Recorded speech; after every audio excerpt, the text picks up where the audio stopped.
Good evening, everyone. It is Friday night, different time than usual, of course. Usually, this is the times where me and Duffy are out on the road doing all of these fall games, football, soccer, you name it, we're there. That's obviously going to be coming back soon. Schedule's just been a little bit wacky, but we're back as usual every single week here on Unapologetic with Chet and Duffy here on Fans Only Sports Network. I'm your host, Chet, and to my left tonight is my counterpart, Duffy. Duffy, we had ourselves quite a time last weekend. I definitely want to talk about that.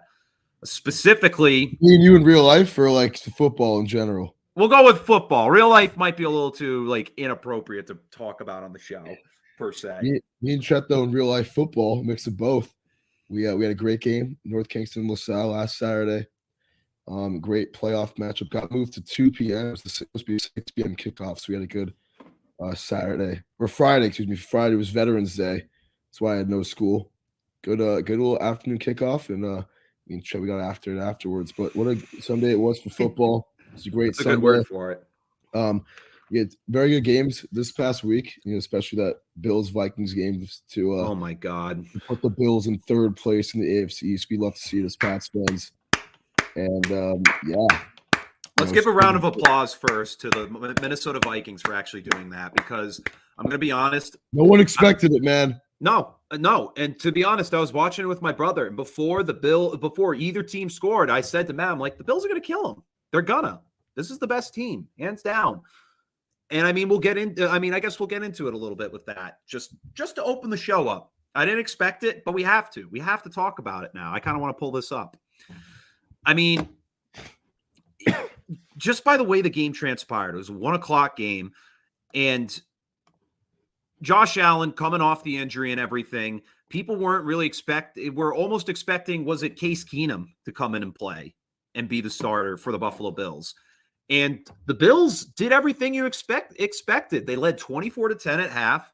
They were in a dominant position to continue the lead in this game. And then somehow the Vikings defense stepped up big time, only allowed 6 points in the second half for the Bills total, and then managed to sneak away in overtime with a victory. A fumble in the end zone resulted in the game going into overtime that Josh Allen gave away. And it turned the game on its side. The ball was lost in the end zone, recovered by the Vikings defense. It was ruled a touchdown. The game was tied up, and they ended up going to OT and sealing the deal. The Vikings just pulled off a miracle in what I would say is probably the most toughest environment to win a football game right now. They pull off a miracle indeed. I think that's the Bills. It's their first home loss of the year, actually. Came to the Vikings, and it was crazy. It was one of those things you would never expected, especially with the way defensive touchdown happened to give the Vikings the lead, and especially with all the biased calls towards the Bills too. I mean, that Gabe Davis catch on the sideline and on the game-tying drive at the end of regulation should have never been a catch. And in overtime, first and goal for the Vikings, they lose 5 yards from the 2-yard line to the 7. Bills had 12 guys on the field. There was no call. The Vikings. Karma was proven against the Buffalo Bills. Josh Allen, 2 picks in the end zone, the second one to lose the game, but both to Patrick Peterson. Actually, tweak him. He's our put him at number 3, Patrick Peterson. That's our signal for later. Yeah. But what a game. What a game it was. And it's great to see the Bills lose. Vikings. I said this earlier with Ben on our other podcast, Bengatino. People thought this was a fluky team. The Vikings, 7 fluky wins going into this game, and now this squad, you see it firsthand. This is, like you said, Chet, this is probably the toughest environment to win the NFL on the road, especially in outdoors, in terms of the fan base, the team you're playing, and the weather in Buffalo. So many factors in that. The Vikings, they were down 17 points in the third quarter, come back and win. Justin Jefferson with the catch of the year. Excuse me. Almost said a little adjective before that, but catch of the year, man. That was catch of the decade. Wow. Probably the best catch since OBJ's. Yeah. And it just really goes to prove the type of athlete that Justin Jefferson is. He finished the day with 10 receptions for 193 yards and a touchdown. And another guy that you have to highlight on that Vikings squad, 2 guys really. You got to obviously circle Dalvin Cook, 14 carries for 119 yards, busted off an 81-yard run to the house to put 7 points on the board in the third quarter for the Vikings, which really reignited the team and put them in a better position to come back and win this game. And then Kirk Cousins was sacked 4 times in the game. However, he did throw 2 picks on top of that. 357 yards, was 30 for 50, and threw a touchdown in this game. At the end of the day, Kirk Cousins, he proved that even making the mistakes, he was able to step up in an environment such as this when the game mattered most. And for once, he could finally say, at least in the regular season for right now, he got that monkey off his back. He got the people who are breathing down his neck. This was the ultimate test, I feel, for the Vikings so far this season to prove if this team can be legit going into the second half of the year, which we are. We're in the beginning of that second half, kind of going towards the middle. But at this point, the Vikings are now the number 1 seed in the NFC. Philadelphia Eagles lose to the Washington Commanders that nobody expected, and now question marks all around Philly. But for me right now, it's been an interesting 180 in the NFL because we're talking about 2 first-place teams in their divisions respectively shifting in one day of our perspective of them. The Eagles were a team that people were like, this team's going to run away. They have potential to maybe, I don't even want to say pull off a perfect season. Because at the end of the day, I didn't see that happening. That was not going to happen. Absolutely not. I mean, but Cam Rancor came on here and said they can go 17-0. So no, pull up that clip. Dude, like, okay, that's really, because once again, that's like disrespecting the 07 New England Patriots. That was a team people would fear. Absolutely. You had Brady at the highest of his playmaking ability. Randy Moss, top of his playmaking ability. That defense, unbelievable. Had players who were in the prime of their careers going off. Everything was exactly the way you wanted it to be. And the thing is people knew each week this team was going to be tough to beat. Philly dropping 35 every game, Exactly. They were able to put up those points. The thing is, Hurts has proven that he can be a great player, but is he going to be able to finish the deal going down the stretch? Kirk Cousins, he's been here plenty of times, and he's finally starting to put the pieces together. Does this mean he'll go all the way? Absolutely not. That could totally turn on its side. But as of right now, that game really reestablished the tone of the NFC playoff picture. Right now, I got the Vikings finishing first as of right now. Yeah. Vikings look the best team in the NFC after that one, man. We saw in the power rankings a little bit this week. They really shifted a little bit, and especially with the Birds losing on Monday Night Football to the Washington Commanders, who were getting disrespected by Vegas the whole game. Oh, yeah. I sniped them on the live spread. Oh, sorry. I can't. They won by 11. But, they won by 11, but it was more like 5. That last touchdown was like the last play of the game. That was just to ruin people's spreads. Yeah, it was just to ruin spreads, ruin over-unders. It was just Vegas calling, really. But they didn't want to lose money. The Commanders were like plus 500 down 14-10. It was crazy. I was like, dude, there's no way that they're gonna lose. They're like plus 12.5. It was like, there's no way. They played good football, Washington. The first 30 minutes, they had the ball 23 or 24 minutes the first half. They ran 50 plays in the first half, the Washington Commanders. You're lucky to run 80 in a game, let alone 50 and a half, So it's impressive. They had some really good drives, long sustained drives. And this week in week 10 really mixes up both the AFC and NFC. It's great. We have Sarah Reeves saying wonderful earlier, by the way. Shout out to Sarah Reeves. Hell yeah. I just realized I can show comments. Yeah. I knew that. But yeah, a lot of good stuff. And the standings changed a lot this week in the NFL. Now all 4 AFC East teams are in position to make the playoffs. If the season ended today. So that's good for us Pats fans. Yeah. Absolutely. It's really reshaped the way the division has looked. As of right now, the Patriots are still in last place in the East. However, we're looking at Miami sitting on top of the division now at 7-3 after their victory over the Cleveland Browns last weekend. And then the New York Jets sitting at 6-3, tied up with Buffalo. They own the tiebreaker for that win over the Bills. So Patriots 1 game back from being in third place this week, coming off the bye week to take on the New York Jets, who they managed to defeat in a very close game, 22-17 in New York. It comes back to Gillette before the Patriots have to go on the road to face the Minnesota Vikings on Thanksgiving night. It'll be a very interesting game, but to keep it grounded here with this week, Duffy, we saw Mac Jones go into the Meadowlands after a tough blowout loss at home to the Chicago Bears a week before. And now we're seeing them go and play the Jets again. After defeating them, Mac Jones didn't really have a great stat line. Ramondre Stevenson was the one really leading the charge along with that defense. So what are the things that we're looking from the bye week going into this matchup that Belichick probably wants the offense to, or just the team itself, to be prepared for? Listen, man, all I'm going to say is that the Jets are the sons of the Patriots. All right. Been 13 games in a row the Pats have won this rivalry. If we're ever gonna call it a rivalry at this point anymore, it's ridiculous that's even referred to as a rivalry. Yeah. The Jets have not won against the Pats in regulation since 2010. Since I was in 4th grade. I'm a senior. Since I was in 4th grade. Listen, I mean, if the Jets win this game, it would just prove to be another miraculous division win by Robert Saleh and company, and it would really show that this team's elite. I think they beat the Bills, they beat the Dolphins, who were injured, albeit they beat the Packers too.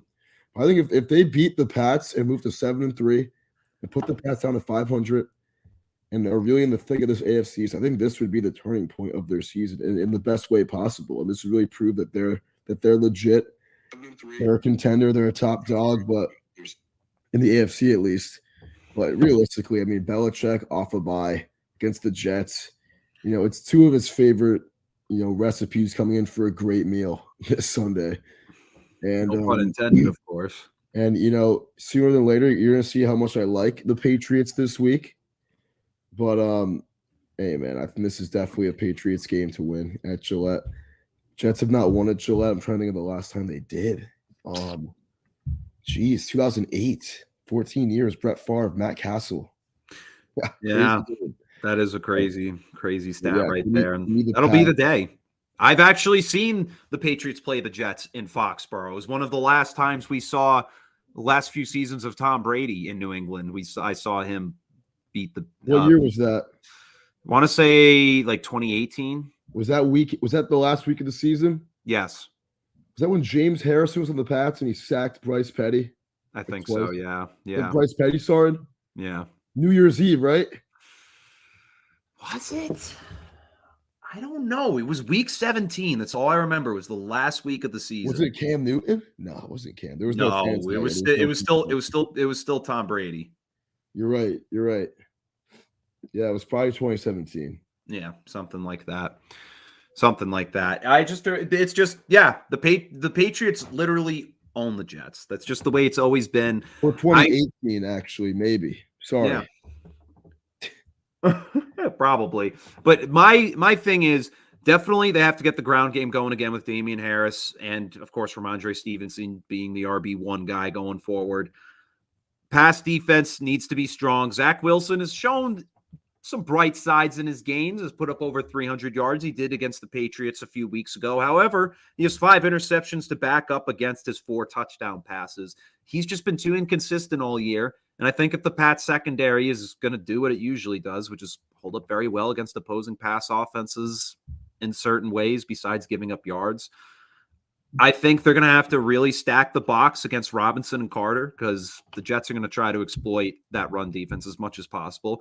But that offense, though, I hope they manage to sit down this bye week and actually be like, okay, we can take a breather and figure out how to make this passing offense actually work because we haven't seen it work at all this season. Maybe even the offense itself, because we've seen it be run through 3 different minds as opposed to the one, which should be an established OC. However, we don't have that in New England right now. So maybe they came to some type of consensus or some type of decision because this is the Patriots' crucial turning point this year is potentially the start after the bye week. If they lose to the Jets, that could be a huge deflation to this team, and we could see them do poorly down the stretch. They could easily lose the next few games that they have on their schedule if they can't win this one. You got the Vikings in Minnesota. Short Then you week, come home and and play the Thanksgiving. Bills. You come home and play the Bills December 1st. Then you go out for 2 games and play the Cardinals and the Raiders. There's just a lot of games here that the Patriots are going to have a difficult time to actually seal out. And as of right now, if the playoffs were to end today, all 4 AFC East teams would make the postseason. But anything can happen down this stretch, especially for the Patriots, who right now are the 7th seed in the AFC playoff picture. Yeah, definitely a must-win game for the Pats. But I know you say every week on this show that all these games are must-wins, but this really is a must-win. I mean, this is a tough stretch of games for New England, especially that Vikings game Thursday night on a short week. You can't afford to potentially lose 2 games in 5 days, get back under 500. So Pats will win this game, I think. I think they're going to win this definitively, too. They're going to cover that 3.5. Give me the Pats, 31-17. And the offense will get clicking. The passing attack, if this isn't the week it starts to really load up, then that's okay. This Jets passing defense is top 5 in the NFL right now. They might even be number 1 in the NFL, honestly. So it is what it is, but this is definitely a game the Pats should win. Belichick owns the Jets. We know how it is. And I think he knows how important this game is, especially with the tough games up ahead on the schedule. I'm sure they'll gravitate their attention to, the other games during this week in preparation too, or Minnesota, that is, because it's on Thursday. But at the end of the day, I mean, you can't undermine the Jets and what they've been able to do this year. Sitting at 6-3 on the season, looking very good. So doesn't matter though. Give me the Pats by 14, baby. Yeah, Pats ranked 25th in the NFL in offensive total yards, and then Jets finishing at 18th so far on the season. Defenses right now, Jets are in the top 10, while the Patriots are in the top 15 in terms of defensive ranking. But for me today, it's a tough one. I mean, toss-up. I picked the Jets to beat the Patriots a few weeks ago. I mean, Duffy remembers that very clearly, and I doubted them. But I'm not going to doubt them this time. This is why you suck at picking games, bro. That was crazy. I still can't believe you did that, dude. Seriously. Either way, that's why I don't bet. That's why I don't bet. No, regardless, you can pick the Jets, but you can't ever bet against your own team. You can't. You kind of have to. Like what? Like that defeats the purpose. No, you got to look can't at it. Bet against, you don't have to bet that game, is what I'm saying. You can bet other games. Yeah. Anyways, I'm gonna take the Pats. I don't think it could be. They could lead. They could end up winning by 7 or 10, but I think it's going to come down to at least 5 points at the end of this one. I'm going to have a final score of 26-22 Patriots. Yeah. Now he likes the Pats. All right.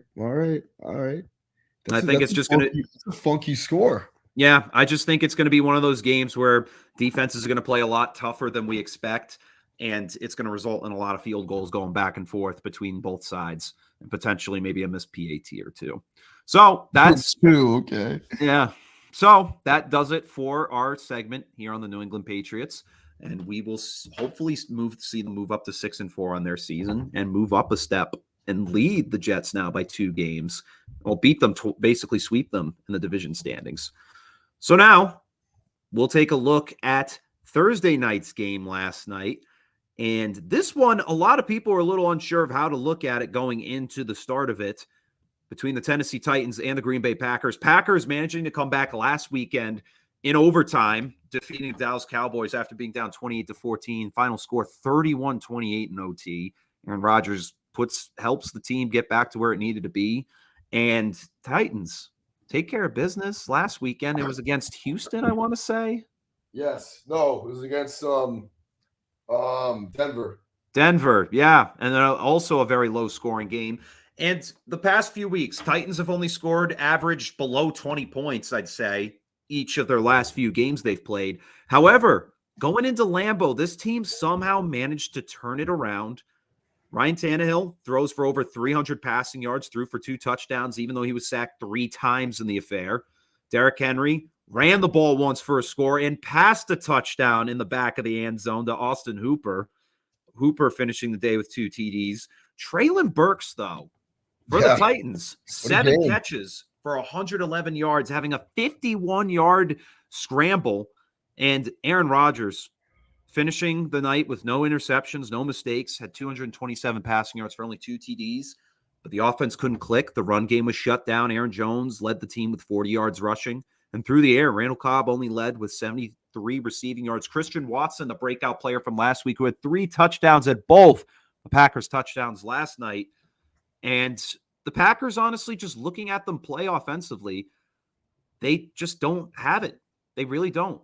I think the problem with the team is Rodgers became too selfish, too egotistic with the amount of money he wanted to be making as a quarterback and didn't sacrifice enough so they could have Devontae Adams and have a big offensive weapon like him who basically helped bring this team to where it needed to be every single year. He was that guy Rodgers could look to downfield and be like, that's my man.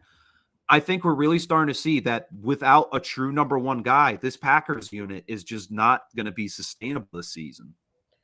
Yeah, Packers, I mean, their offense is abysmal.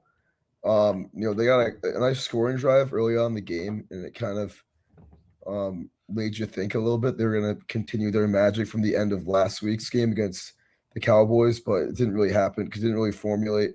Clicked a little bit in the second half in that third quarter, but once they got down 10, it was kind of wraps. They kind of just couldn't get on the board, couldn't convert down the field. I mean, Rodgers is not on the same page with his receivers a lot. And it's really evident as the season goes on. Team's 4-7 now. I mean, they've lost 6 of their last 7 games, almost lost 7 in a row. And many of those games being at home, being in Lambeau. I mean, that's a game that the Packers were favored 3 points the whole week. People were all over the Packers this week. The Titans, I mean, they go in there, they shut people up. That's what they do. That's what they've been doing to us the last few years. Yeah. And one of the only teams to this is our 4th season making podcasts. Jeez, oh my God. Yeah. Yeah, dude. Playoffs all 4 years that we've been doing this. That's and crazy. Tannehill, I mean, got off to an early start, had 2 touchdown passes. Derrick Henry, the touchdown pass as well. That was sick on that jump pass from the 1-yard line. But Titans, they shoot Titans things. I mean, they had a long, methodical drive down the field right out of the gate, and they got things moving. They just moved the ball so efficiently. They got guys involved. Traylon Burks, 111 yards, great game for him. I'm sure he'll be a big waiver wire commodity this week. Oh yeah, I mean, he's been getting dropped a lot since the early stages of the season, but that was a very promising game for him. Robert Woods too, 69 yards off 6 catches. I mean, Derrick Henry, the workhorse. He took all but 4, all but 1 even if you handoffs from Ryan Tannehill on traditional rushing plays. So he's a beast. Give him the football and he'll make something happen. And then boom, last night in the snow, prime example, just kept on pounding that rock. And what a game it was for the King Henry. But Packers 4-7. I've noticed getting ready for next season at this point. They're not making the playoffs. I think if they won this game, they can still make it. Don't get me wrong, but if they won last night's game, it would have been a totally different story for the rest of their season. Now they go to Philadelphia next week on Sunday night. So let's see how that pans out for Green Bay. Yeah. And I mean, Green Bay, I don't know. I watched enough of the game to really just look at the way that offense was just moving. And there's just no flow to it. There's really nobody seems to be on the same page. It seems like everybody's kind of just all over the place, and there's really nowhere for Rodgers to get the ball to. And then same with the run game. I mean, the offensive line's just not able to establish these key blocks. Aaron Jones looked like he got hurt at one point in last night's game, and they had to start checking in A.J. Dillon again a little bit. And I mean, even getting Dillon involved in the offense, it wasn't the same as last season. All the things that we have seen the Green Bay Packers do so well at these last few years, it's all coming apart. And I really think Aaron Rodgers is the problem in all of this. It's really kind of come down to him. He has taken very little responsibility for the way the team's performing this year. At this point, as an NFL fan, it almost makes me want to criticize that this guy just wanted his money. Yeah, wanted his money. He already has his MVPs. He's going to be a first ballot Hall of Famer. This and that. He has his 1 ring he's so complacent with. But, yeah. Like, he's fine with being – he's just okay. I mean, hey, at the end of the day, it's like, I mean, What do you have left to prove? But at the end of the day, Yeah. it's like if you're a great quarterback, you're a great player. This guy could honestly be related to in his career like Dan Marino at the end of the day. Dan Marino wins a Super Bowl, or no, he loses in the Super Bowl, right? He didn't even win. Yeah, he didn't even win one. I think that's a good comparison. If Rodgers never wins a Super Bowl, he's just a better Dan Marino. Exactly. He has the ring. So he's in the upper echelon of NFL quarterbacks of all time. But at the end of the day, and he will be a four-time champ right now. He could be, and he will forever be remembered as easily, hands down, the most accurate passer I've ever seen. Probably the best throw of a football ever.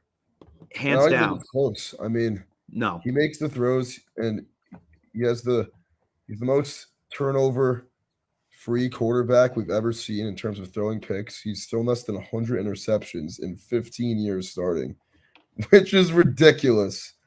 I can't even emphasize how crazy that is. He might have passed it, actually, with that 3 interception game. Career stat. Let's see. Career stat-wise, Rodgers has... He has 100 on the dot. So he threw his 100th pick. 468 touchdown passes as a career. He threw one of 3 interceptions against the Lions.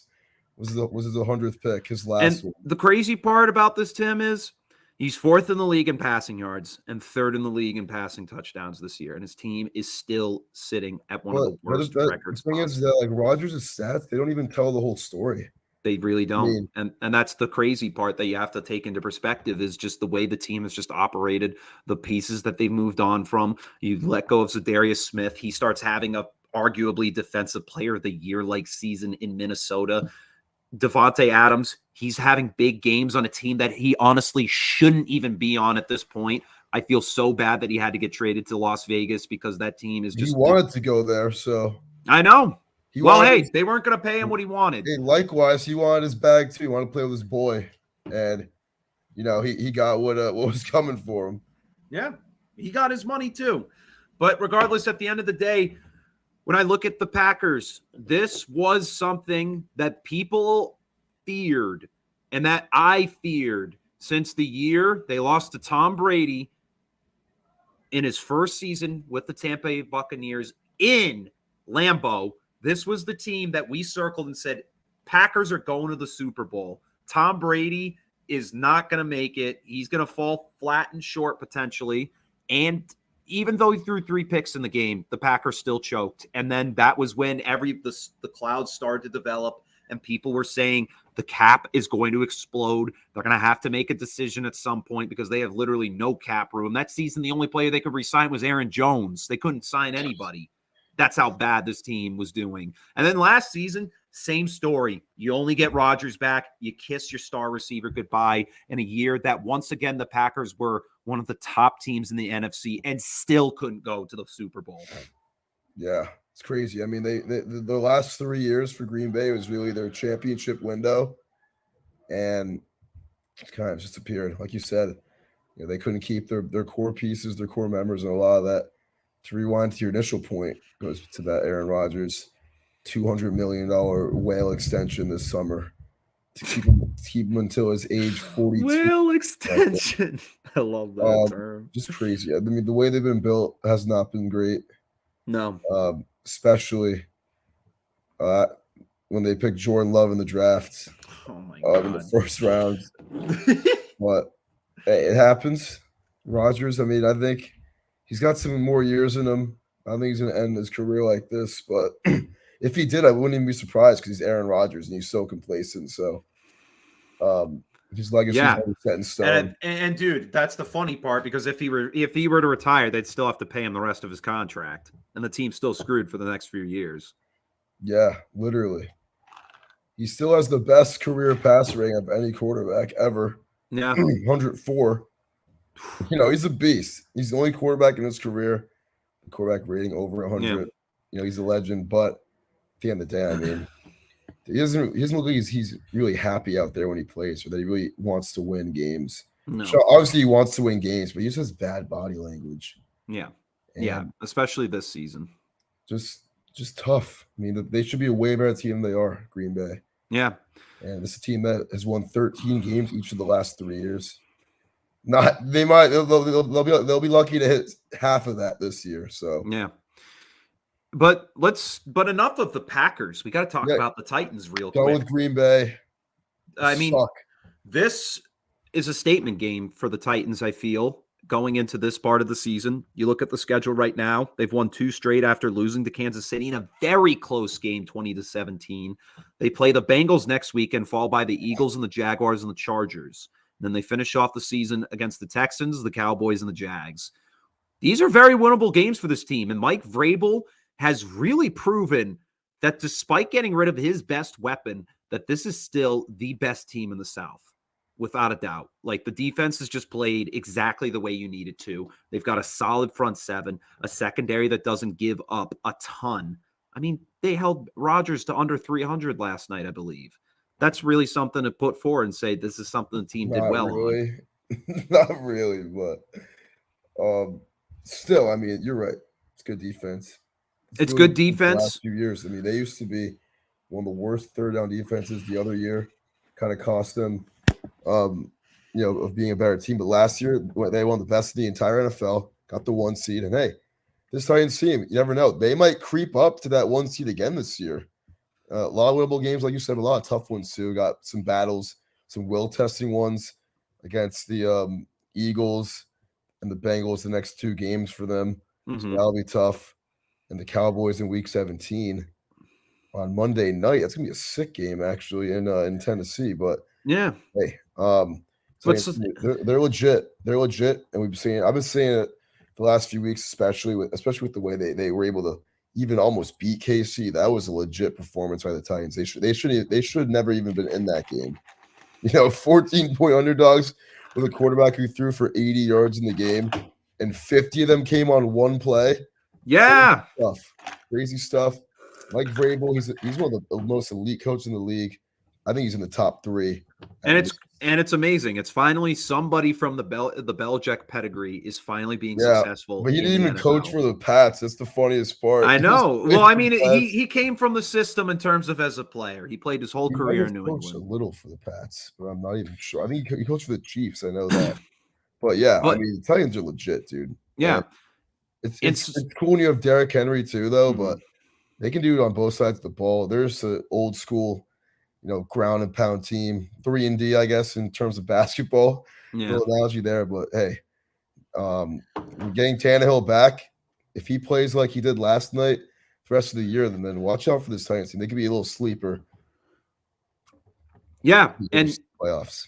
My final point with the Titans is we've seen that they can do it. They can get in there and win games. But I think at the end of the day, when it comes down to the postseason, what we see with the AFC is we've got ourselves – the AFC is the toughest conference in football this season. Oh, yeah. Teams like the Baltimore Ravens, the Buffalo Bills.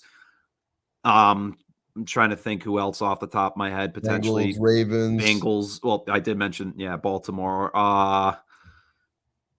Trying to think a little outside the box. Obviously. Miami. Yeah, I mean, you've got some tough squads out there. Dogs. But something that this team lacks is passing.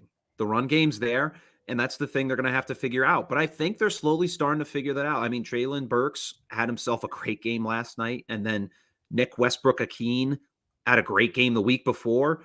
A guy is somehow stepping up in this offense each week and finding a way to get open for either Tannehill or Waters, whoever is throwing the ball in these situations. However, Tannehill back in the saddle. Thing is, they're going to have to spread the ball out. Tannehill's going to have to play at an elite level, which we haven't really truly seen.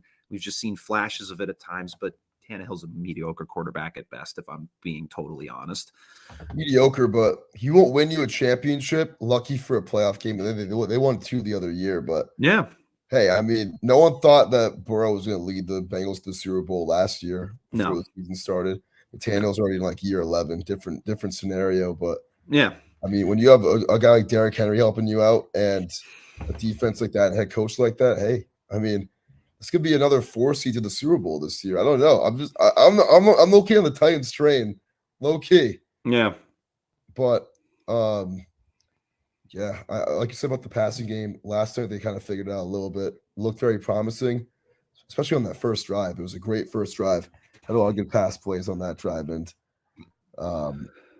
if they could get that loading the next few weeks, They have revenge against the Bengals after Thanksgiving on next Sunday, the following Sunday. Let's see if we can do it. Whew. Bless you. Thank you. Yeah. So, I mean, for me, at the end of the day, I like what the Titans bring to the table. I think the biggest statement they've made all season is keeping it close in that loss against Kansas City, a win last night, and then beating the Colts twice. That's something I didn't expect happening this year, especially with the Colts team I thought would be a lot more talented on paper. However, Titans have exceeded the expectations, and they get a tough win, a good win last night in Lambeau Field in a very cold night. So good for them. They move up to 7-3, still remain on top of the AFC South, and are racing for a higher seed now at this point in the AFC playoff picture. So that concludes that portion. We'll move to our segment that we've started a couple weeks ago, our players of the week for this week, and we'll start for week 10. Now, Duffy, I know you original number 3. So, honorable mention. Who was our honorable mention? It was Patrick Peterson. Yep, 2 picks, game winner. We should have him on this list, but we didn't talk about the Vikings-Bills game enough. And I mean, yeah, Patrick Peterson, I mean, really, at the end of the day, it was just great to see him really an old-time shutdown corner, a corner that for years was known for his speediness and the fact that he could just shadow any receiver like no other when he was on the Arizona Cardinals in his prime. And it was just good to see him pick off, hands down, one of the best quarterbacks in the league, Josh Allen, kind of playing spoils. Twice. 2 game-changing picks, Yeah. That first pick was on 4th and goal, and the Bills got greedy and went for it. Similar situation that happened against them this year with the Ravens doing that to them. Mm-hmm. Bills ended up winning that game, but taste their own medicine. Funny how the tables turn. And another honorable mention, we got to give a little bit of credit to Jonathan Taylor. First game in this Jeff Saturday offense. Yeah. Shout out to the Colts for winning that, despite all the commotion they've had this year. But got his first touchdown since week 1, Jonathan Taylor did. First 100-yard game since week 1. 147 in a score against the Vegas Raiders. Had a good game. Mm-hmm. Mm-hmm. So the first player that we're going to highlight, this is a guy who's been rather quiet this year. A player that most kind of thought he'd take off like pretty significantly, but it's just taken his time to really kind of cultivate into the player we know as of right now, and not really getting the ball passed to efficiently in the passing offense that it is. I'm trying to look him up right now, but just so I can get the stat line. Before last week's game, he had 2 100-yard games, but had some solid outings. In the last few weeks, he's just been very solid. And the guy we have to go with for week 8 or week 10, with 8 receptions for 128 receiving yards and a very crucial win over the Philadelphia Eagles. Give it to Terry McLaurin. Terry McLaurin just proved it, that he deserved it last week. He stepped up for Taylor Heineke, who didn't have a great game, and still managed the Commanders in great to defeat the undefeated Philadelphia Eagles. McLaurin stepped up. I mean, they have one of the most dynamic and underrated 1-2 punches at receiver in the league with him and Curtis Samuel, both PPR legends so far in fantasy this year in terms of as a tandem. You don't really see from Washington skills players, so it's nice to see for Washington. Terry McLaurin, he's been balling the last few weeks, especially with Heineke at quarterback, and I'll have to see it for him. He had a huge 42-yard catch in the third quarter. He made a lot of big plays in that game, and he was a big X factor and a reason why they were able to knock off the undefeated Eagles. So shout out to our number 3 player of the week in Terry McLaurin. Had 11 targets, 8 receptions for 128 yards. Great game from him. Has proven that he is one of the most vertical wide receivers in the game to this date. And now we have to talk about another guy like that. He's been in the league only for a few years, just like McLaurin, except ever since week 1. Week 1, he only had 29 receiving yards, and he had 2 catches in that game on 11 targets. Crazy to open up the season. Pretty bad start to the year for this guy. Pretty bad start, but ever since then, he hasn't looked back, has not dipped below 50 yards since week 5 against the Rams. And last week, a great game in Green Bay. Despite they couldn't get the deal done, CeeDee Lamb, our number 2 guy, 15 targets, 11 catches, 150 yards, and 2 touchdowns. And it was just a very solid outing for CeeDee Lamb to really put the Cowboys in a good position to win last week's game, which they fell short of, but a great stat line for him nonetheless. He was phenomenal. Great to see him and Dak back in rhythm, especially as a Dak Prescott fantasy quarterback guy. But he had a great game. Cowboys probably should have won that game, but they high key choked. But CeeDee Lamb, it's tough putting a guy who lost this high up on the list, but type of game that he had. I mean, 11 for $150 and 2 scores is no joke. Saved a lot of people's fantasy games in the 4 p.m. slate, I'll tell you that. So he definitely deserves a spot on our list. Beast. That was his best game of the year, no doubt about it. On pace for a career year through his first 3 years in the league. He's the guy. He keeps getting better every single year. Absolutely. Absolutely. He really does. CeeDee Lamb has just proven each time that he's a number one guy. Really overshadowed Amari Cooper to the point where the Cowboys were like, "You're getting the boot, buddy boy. You're heading out to Cleveland instead. We're going with this young buck right here." And hey, CeeDee Lamb, he's elite. He's a top 10 wide receiver in my opinion. But this guy is top 5, and he's proven it every single year. This past for the number one guy on our list, he broke he's the fastest receiver to ever reach more than 100 yards, and I think it's 20 games, 25 games he's had over 100 yards. I saw that beating out players like Calvin Johnson, Randy Moss, Justin Jefferson, who was targeted more than any other wide receiver on our list this past week at 16 targets for 10 catches and 193 yards and a touchdown to help propel the Vikings to an 8-1 record, the best record in the NFC, now tied with the Eagles, and they hold first place as of right now in the NFC North, and a huge win in Buffalo is what puts Jefferson at the top of our list, and especially with that spectacular catch that can only, if not overshadow that OBJ catch from many years ago. I mean, this is a guy, Jefferson. He's averaging almost 100 yards a game in his career. 43 games played or 40 games played. He has 6 100-yard games this season. 42 games played in his career. And he already has 4,000 receiving yards, surpassed that last Sunday.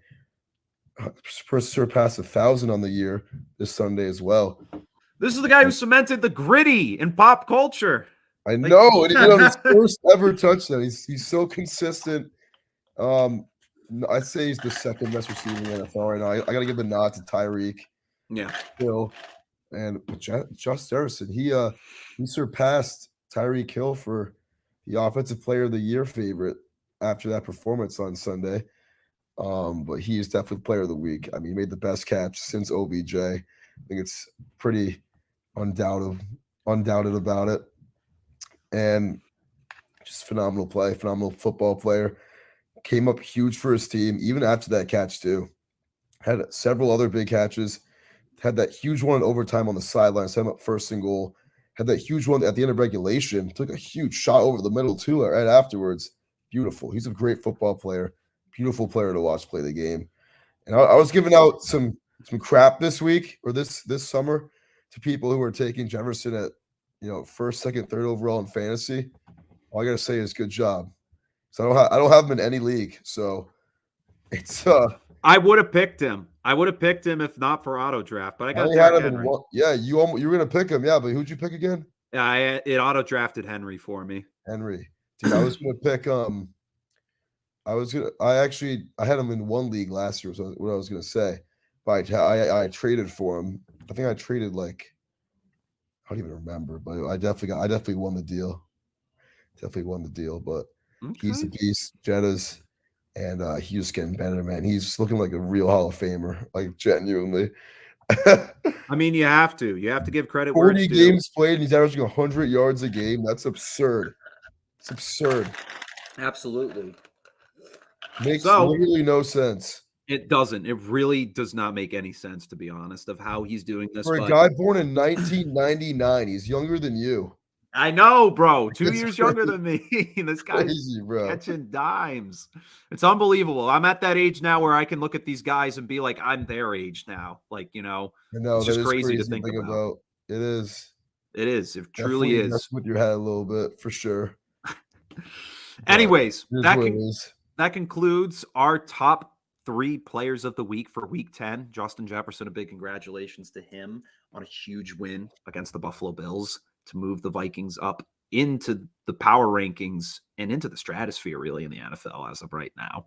So that will move us on to the final segment, our locks and upset picks for the week. Week 10 was an interesting one as Chet managed to finally secure 2 wins. Duffy dropping 2 brings the record a lot closer now to 11-9 and 10-10 respectively. Probably the first time since like 2019 that's happened. Yeah, this is probably the closest our race has been in a very long time for like. No, I mean like that you swept and I got unswept. No, come on, get out of here with that. Don't give me that. Don't give me that crap, dude. No, what I was trying to say is I feel like usually at some point one of us just runs away with the entire thing. Oh yeah. But this year it's been very back and forth, back and forth, back and forth. And I think it's honestly the NFL has just been strange this year with the games that have been called. A lot of crazy NFL this year, absolutely. So, Duffy, I will let you take the helm for this week. What is your lock? My lock this week. You already know, man. I did this the other week when they beat the Jets. I'm gonna do it again. The Patriots minus 3.5 over the Jets at home. Blowout game. Already talked about it.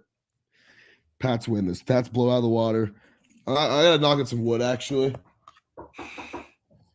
Can't be saying all that nonsense about my teams for the game, but I mean, dude, Pats, Jets, Gillette, Belichick. Give me the Pats by 1 million. Yeah, plain and simple. You might pick the pick. Pats again, dude. I don't know, man. I don't know if you're a real Pats fan like me. Oh, God. I already picked them. So, Patriots. Give me the Patriots in this one. They managed to prove me wrong a couple weeks ago. I hope they continue to do so going out through the rest of this tough schedule in the 2022 season. Now, for my lock, I'm going to go with another AFC matchup, except this one is going to be in LA. Chargers hosting the Kansas City Chiefs. Chiefs favorite at minus 5.5. Give me the Chiefs. I just think what the Chiefs have put together this season is amazing. And I mean, despite Juju Smith-Schuster being injured with a concussion after a very, very tough hit, I mean, it just seemed like at some point the Jags were basically targeting players. But Kadarius Toney really stepping up at being the first overall number 1 pick from the New York Giants, finally getting his first career NFL touchdown against the Jags last weekend. I think they're going to look to him a lot. I just think what that offense has with Jerick McKinnon really stepping up in the tailback position, going out to catch balls, Travis Kelce being Travis Kelce, and that offense just having just a lot of weapons for Mahomes to spread the ball out to. He's been averaging over 300 yards each week. And for the Chargers, Herbert, I just think he's still bugged from the injury to his ribs back in week 2 against Kansas City. It's something just doesn't look. It's not the Justin Herbert we've seen the last few years. He has struggled very much so this year, and it definitely comes down to the fact he doesn't have the weapons. He's really had to look to number 2 and 3 guys. Mike Williams and Keenan Allen can't stay healthy. I just think this matchup is built up against them. I think the Chargers will try and keep it close. They'll do enough to do so, but I think Kansas City just has too much talent, too much of a strong team to really lose in LA. I think the final score in this one is going to be 28-21. I think it'll be close. That's a good score prediction, though. I'm surprised that the Chiefs were minus 7 at first on the road. I mean, the Chargers have not looked that good this year, especially with Herbert getting hurt early on in the season. But these two teams, they always have tight battles. They always do. I think the Chargers I think they're going to cover that spread of it's 5.5 right now, and then they're going to cover it. But I got the Chiefs as well. They're going to win this one outright, and they're going to sweep the Chargers on the year. And this is really, if they win this game, the AFC West is basically over. So absolutely. Trying to wrap it up in week 11. So let's see if they can do it. Let's see, Duffy. Let's hear your upset. My upset this week is this is a shady line, but if I lose this bet, I can't be that mad that I lost. I'll just be more mad at myself because the Giants have been getting so disrespected on the book all year. I'm going to bite for it right now. They are at home. They're minus 2.5. Give me the Detroit Lions plus 2.5 to win this game. Line is so sus. There's no way the Giants should only be 2.5-point favorites at home. But I like him. I like him in this game. I don't really know why. They don't really give me a lot to like week in, week out. But if one thing's for sure, I think the Lions could outscore the Giants. And if it comes down to a shootout, because that Lions defense is horrendous, but they've had some good spurts recently. I think they've had 4 interceptions in the last 2 weeks. And you never know, man. Maybe Danny Dimes will throw some against the Lions. So give me the Lions win this one outright. And to get there, they're on a 2-game winning streak right now, huh? Yeah. Winning a 3rd game in a row, Detroit. Yeah. It hasn't happened in so long. I know. So I mean, I like this pick. Lions, honestly, I mean, the Lions are surprising this year. Lions are actually 6th in the NFL in total offensive yards. That is crazy to think about. It's just nuts. It's something you wouldn't have expected. You take a look at their defensive rating, however, though, it's in the tank. They are the worst defense in football. This is almost like the Seattle Seahawks we saw a few years ago that had the worst defense all around, but one of the best offenses in the league. Lions, a lot better than what we're seeing out of the New York Giants. New York Giants are actually in the lower half of the league in terms of total yards allowed. Giants actually middle of the pack defensively, but in terms of offense, bottom 25. Terrible in terms of offensive production. Saquon Barkley's really been that main guy to lead the charge forward. I could see this be honestly more than a 2.5. I think the Lions could solemnly actually not blow them out, but I think they could lead them at least by 2 possessions at some point during this game. But I think the final score in this one only being like the first quarter, though. You know how the Lions are. Yeah, exactly. And that defense still one of the worst defenses in football. It's going to end up being, I think, at least a 5-point spread. So for me at the end of this one, I'm going to take the Lions. I'm going to say the final score here is going to be, that's a tough one. I'm going to say 29-24. Wow. High scoring game, chat. All right. Yeah. Don't hate it. Yeah. So now for my upset this week, I'm going to go with a red hot team that was just on the road. They're going to come back home for the next 2 games to face 2 decent teams, but they've already proven as of this point that they are riding high and that they've got easily one of the best units in football. Minnesota Vikings, I'm going to take them against the Dallas Cowboys. I think it's a little interesting that they are not the favorites at home against the Dallas Cowboys, who really just let that game escape them. I mean, hey, I'll give Dallas credit where it's due. Dallas has by far one of the top best defenses in football as of right now. However, the offense, a lot of question marks. Tony Pollard has looked great. Ezekiel Elliott, they still have to work him into the offense. And when he's been playing, they honestly haven't looked too good. And when Dak Prescott's come back, he's been solid. But there's just something missing. Something's off with this team, and I don't trust them enough. I trust Minnesota. Minnesota's only favored by plus 1.5 in this one, which is a little disrespectful considering they're playing at home. I think they should be the favorites in this one, but I'm going to take them in this one.